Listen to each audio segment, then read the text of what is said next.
student, according to CBSE book, today we shall discuss about the topic how participants saw the movement. In this topic, we shall understand about the participation of rich peasant community like Jat in Uttar Pradesh and Patidars in Gujarat in civil disobedience movement, poor peasant in civil disobedience movement, the participation of business class in civil disobedience movement, the participation of industrial worker in civil disobedience movement, and also the participation of women in civil disobedience movement. So let's start our today's topic. हम चलते हैं अपनी book पे.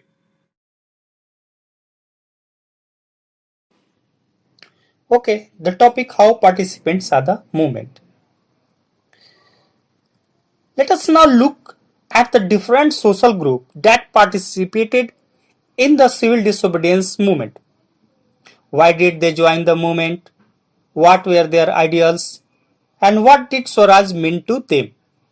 It means कि हम इस topic में ये देखेंगे कि सिविल डिसोबीडियंस मूवमेंट में पार्टिसिपेंट करने वाले जो सोशल ग्रुप थे वो कौन थे, उन्होंने इस मूवमेंट में पार्टिसिपेशन क्यों लिया, उनके आइडियल्स कौन थे और उनके लिए स्वराज का मतलब क्या था. इसके लिए हम एक एक पैराग्राफ में एक एक हेडिंग को लेंगे और पैराग्राफ को समझेंगे. जो फर्स्ट पैराग्राफ है उसमें बात की गई है रिच पीजेंट कम्युनिटीज की. रिच पीजेंट कम्युनिटी जैसे गुजरात के पट्टीदार्स या उत्तर प्रदेश के जाट, ये सिविल डिसोबीडियंस मूवमेंट में काफी एक्टिव रहे. कमर्शियल जो क्रॉप थी, जो व्यवसायिक फसल थी, उसकी खेती के कारण जो है व्यापार में काफी मंदी आ गई थी, यानी ट्रेड डिप्रेशन आ गया था. दूसरा, प्राइस जो है काफी गिर गई थी. इन दोनों से वो काफी परेशान थे. जब उनके पास जो कैश इनकम थी वो भी खत्म होने लगी, तो उनके लिए जो गवर्नमेंट रेवेन्यू था यानी सरकारी लगान था वो चुकाना मुश्किल हो गया. सरकार जो है रेवेन्यू कम करने को तैयार नहीं थी और इसलिए उन लोगों में काफी असंतोष था. और इसीलिए जो रिच पीजेंट थे उन्होंने सिविल डिसोबीडियंस मूवमेंट में बढ़ चढ़कर हिस्सा लिया. उन्होंने अपने सारे कम्युनिटीज को एकजुट किया और सबको जो है एक साथ होकर महात्मा गांधी के सिविल डिसोबीडियंस में आने की बात की. लेकिन जब 1931 में बिना रेवेन्यू के घटे बिना ही गांधी जी ने अपना मूवमेंट वापस ले लिया तो उन्हें बड़ी निराशा हुई और फलस्वरूप जब सेकेंड राउंड टेबल कॉन्फ्रेंस के बाद गांधी जी दोबारा लौटे तो उन्होंने सिविल डिसोबीडियंस मूवमेंट में पार्टिसिपेशन करने से इनकार कर दिया. सेकेंड बात करेंगे जो सेकेंड पैराग्राफ में है पुअर पीजेंट की. पुअर पीजेंट केवल जो है रेवेन्यू में कमी नहीं चाहते थे, बल्कि वो लोग जो है बहुत सारे जो है लैंडलॉर्ड्स थे, उनकी जमीन जो है रेंट पे लेकर खेती करते थे. अब डिप्रेशन, जो इकोनॉमिक डिप्रेशन था वो लंबा खिंच गया, जो कैश इनकम था वो गिरने लगा और छोटे जो किसान थे उनके लिए जमीन का रेंट चुकाना जो है मुश्किल हो गया.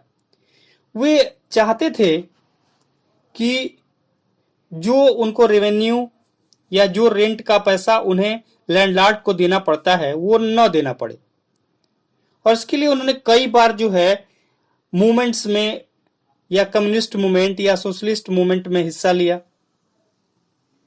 मगर कांग्रेस जो है ये जो रेंट के विरोध में, नो रेंट के सपोर्ट में जो मूवमेंट हो रहा था उसमें आने से हिचकिचाती थी। इसका कारण ये था कि कांग्रेस जो है अगर पुअर पीजेंट्स के साथ आ जाए तो बड़े लैंडलॉर्ड्स या बड़े रिच जो फार्मर थे वो जो है कांग्रेस से हट जाएंगे और इसलिए कांग्रेस का मूवमेंट जो है वो जो है हल्का पड़ जाएगा। थर्ड हम बात करेंगे बिजनेस क्लास की। तो बिजनेस जो क्लास था उन लोगों ने सिविल डिसोबीडियंस मूवमेंट में कैसे पार्टिसिपेट किया या क्या उनका जो है थॉट था, इसके बारे में समझेंगे। तो फर्स्ट वर्ल्ड वॉर के दौरान जो है इंडियन जो ट्रेडर्स थे उन लोगों ने और बिजनेसमैन थे, उन लोगों ने भारी मुनाफा कमाए और बहुत ताकतवर हो गए। अपने कारोबार को फैलाने के लिए ऐसी जो है कम्युनिकल जो ब्रिटिश गवर्नमेंट द्वारा बनाई गई जो पॉलिसी थी उसका वो लोग अपोज करते थे ताकि उनका जो ट्रेड है उसमें किसी तरह की रुकावट ना आए। वे चाहते थे कि जो विदेश से जो इंपोर्ट किया जा रहा है सामान उसमें सिक्योरिटी हो। दूसरा, रुपया स्टॉलिंग के बीच में जो रेशियो है उसमें भी वो बदलाव चाहते थे ताकि जो इंपोर्ट है उसमें कमी आ जाए और उनका सामान ज्यादा बिके। ट्रेडिशनल इंटरेस्ट के लिए एक ऑर्गेनाइजेशन संगठित हुआ 1920 में। 1920 में नोट डाउन करिए, Indian industrial and commercial Congress in 1920 and the federation of the Indian chamber of commerce and industries, जिसको फिक्की भी कहते हैं, 1927 में। ये दोनों जो है ऑर्गेनाइजेशन बने। पुरुषोत्तम दास ठाकुर और जीडी बिरला जैसे माने जाने जो इंडस्ट्रियलिस्ट थे उनके लीडरशिप में जो जितने भी इंडस्ट्रियलिस्ट थे वो चाहते थे कि इंडियन जो इकोनॉमी है उस पर जो कंट्रोल ब्रिटिश गवर्नमेंट का है वो खत्म हो जाए, उसका उन लोगों ने अपोज किया और इसीलिए उन्होंने सिविल डिसोबीडियंस मूवमेंट में आए। उन्होंने मूवमेंट में अपना पैसा भी लगाया और इंपोर्ट होने वाली जो चीजें थी उनको खरीदने या बेचने से इनकार कर दिया। ज्यादातर इंडस्ट्री जो है स्वराज को एक ऐसे एज के रूप में देखते थे जिसमें उन पर कोई भी ब्रिटिश पाबंदियां नहीं होगी और वो अपना ट्रेड जो है खुल के जो है एक देश से दूसरे देश में जैसे चाहे वैसे कर सकते थे। बट सेकेंड जो राउंड टेबल कॉन्फ्रेंस थी उसकी जो विफलता हो गई, जो अनसक्सेसफुल हो गया, इससे और गांधी जी ने जो अपना मूवमेंट वापस ले लिया तो फिर वो किधर के भी नहीं रहे और उन्हें अब ये डर सताने लगा कि एक तरफ हम अंग्रेजों का विरोध कर रहे हैं तो जो भी हम बिजनेस कर पा रहे हैं कहीं वो भी न खत्म हो जाए, और इसलिए वो सेकेंड टाइम में गांधी जी के मूवमेंट में नहीं है। थर्ड जो है इंडस्ट्रियल लेबर की बात कर रहे हैं। इंडस्ट्रियल लेबर मूवमेंट में नागपुर के अलावा और कहीं भी जो है बहुत बड़ी हिस्सा में इंडस्ट्रियल लेबर्स जो है नहीं आए सिविल डिसोबीडियंस मूवमेंट में। जैसे जैसे जो इंडस्ट्रियलिस्ट जो है वो कांग्रेस से के पास आने लगे तो मजदूर जो है कांग्रेस से हटने लगे। कुछ मजदूरों ने सिविल डिसोबीडियंस मूवमेंट में हिस्सा लिया। वे चाहते थे कि जो फॉरेन गुड्स हैं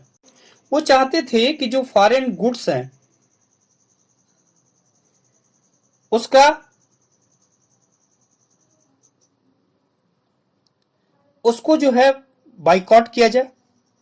1930 में रेलवे में जो लेबर थे, रेलवे में काम करने वाले लेबर, और 1932 में भी जो वर्कर थे,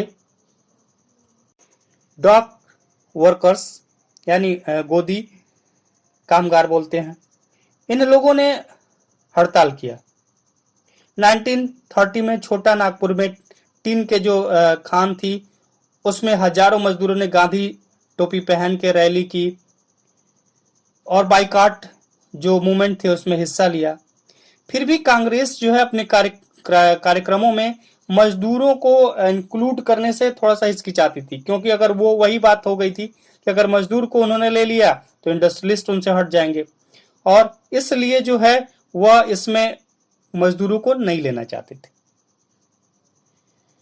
सबसे लास्ट जो इंपॉर्टेंट है, एग्जाम में भी आता है, वीमेन्स पार्टिसिपेट। तो वीमेन पार्टिसिपेशन की जब बात करेंगे तो गांधी जी के साल्ट जो सत्याग्रह था उसमें हजारों औरतें जो हैं उनकी बात सुनने के लिए घर से आ जाती थी। उन्होंने जो है बहुत सारे मूवमेंट में हिस्सा लिया, जुलूस में हिस्सा लिया। उन्होंने भी नमक बनाया, विदेशी कपड़ों को बाइकआउट किया, लिक्योर शॉप की पिकेटिंग की, और बहुत सारी वीमेन्स भी जेल में गई। ज्यादातर शहरी इलाकों में ज्यादातर जो है हाई सोसाइटी की जो औरतें थीं वो गांधी जी के साथ जुड़ी थी और मूवमेंट में हिस्सा ले रही थी, और गांधी जी के आह्वान पे बहुत सारी औरतों ने देश सेवा के लिए इस सारे मूवमेंट में आई। लेकिन जो ये सारे काम मतलब था, इस सारे काम हो रहे थे, इसका मतलब ये नहीं था कि औरतों की स्थिति में कोई बदलाव आने वाला था। खुद गांधी जी मानते थे कि घर चलाना या चूल्हा चौका संभालना या एक गुड मदर बनना या गुड वाइफ बनना ज्यादा इंपॉर्टेंट है पॉलिटिक्स में आने के अपेक्षा। इसलिए लंबे समय तक कांग्रेस के ऑर्गेनाइजेशन में किसी भी इंपॉर्टेंट पोस्ट पर औरतों को जगह नहीं मिला।